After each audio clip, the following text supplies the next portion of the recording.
What's up, everybody? It's your man, Sean Zittel. Just got done covering the Gervonta Davis-Lamont Roach fight here in Brooklyn, my hometown. But man, want to get to this controversial draw. And before I say this as somebody who picked Gervonta Davis to win this fight by knockout, who's been talking up Gervonta Davis's skills as both a front foot fighter out of the high guard like he showed against Frank Martin, and as a counter puncher like he's shown throughout his career. So despite all that, I thought that Lamont Roach won this fight. I thought he was the better man. I thought that he controlled the center of the ring better than Gervonta Davis. I thought that he backed up Gervonta Davis more than the other way around. And I thought he took the punching power of Gervonta Davis well and buzzed him a couple of times, not just once or twice. And then if you look at what should have been a knockdown in the 9th round, kind of reminded me of Floyd Mayweather against Carlos Hernandez, which was ruled a knockdown, the only knockdown of Floyd's career. This should have been ruled a knockdown. That goes from, because Davis had one of his best rounds after that moment. He let a lot of combinations go, and it goes from a 10-8 round for Lamont Roach to a 10-9 round for Gervonta Davis. 3-point swing that allowed Davis to escape with a draw with his WBA title. So the Gervonta Davis that fought tonight would not beat Shakur Stevenson probably. And I've been talking about giving him the edge over Shakur Stevenson. He was very flat tonight, and it's not to make excuses for Gervonta's performance. A lot of that had to do with Lamont Roach's timing, counter-punching, staying in the pocket, and having the confidence to stay in the pocket and counter-punch Gervonta Davis in range, and having the chin to take the power. But Gervonta Davis was flat in this fight. He had a sense of urgency against Frank Martin last June, and all that talking about retirement and all that kind of stuff, it didn't bode well for him in this fight. It didn't serve him well. And what I didn't love in the post-fight, shout out to my guy Kevin Garcia on Fight Hype, who asked him about the rematch, and he said he wanted it next, but it's not next.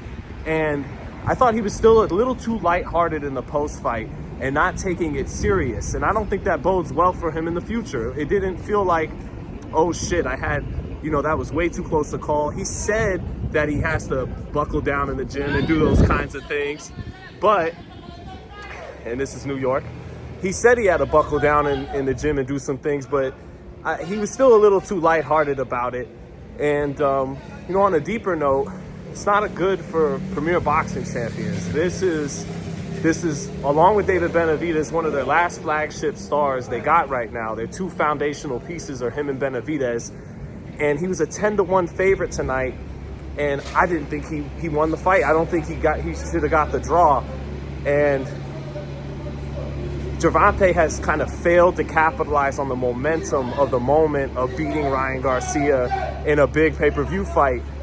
Frank Martin and Lamont Roach is not capitalizing on that momentum. So I do think Gervonta could be better. I do think he could win the rematch if he finds that head of steam he had heading into the Frank Martin fight. But I don't know if he's going to find that, because judging by the post-fight, it didn't really feel like that, the initial impression we got. So this is why they do the fights. People like me can say Gervonta Davis is going to knock out Lamont Roach. The odds makers can make it 20-1, 10-1, whatever it is. But this is why they fight the fights. And Lamont Roach, he just fought great in the pocket, man. Again, he landed the better punches most of the night. And once he took the power of Gervonta,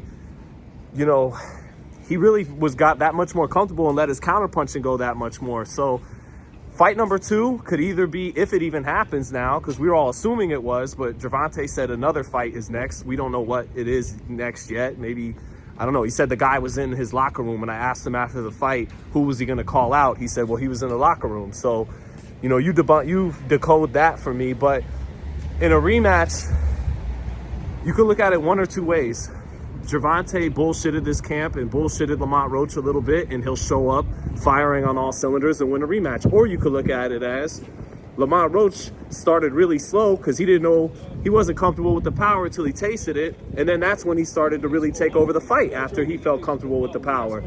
So there's a chance he could pick up where he left off and win a rematch. But yeah, this is why they fight the fights. This is a fun week in Brooklyn. And we'll see what's next, man. We'll see what's next. Him and Shakur, just took a hit, and still a fight I want to see. We don't know if Shakur would be comfortable in the pocket like Lamont Roach was, If he is, then maybe he could win the fight easy. And we also don't know if Gervonta will come back in better form for his next fight. But that's the takeaways today, and on to the next. Peace.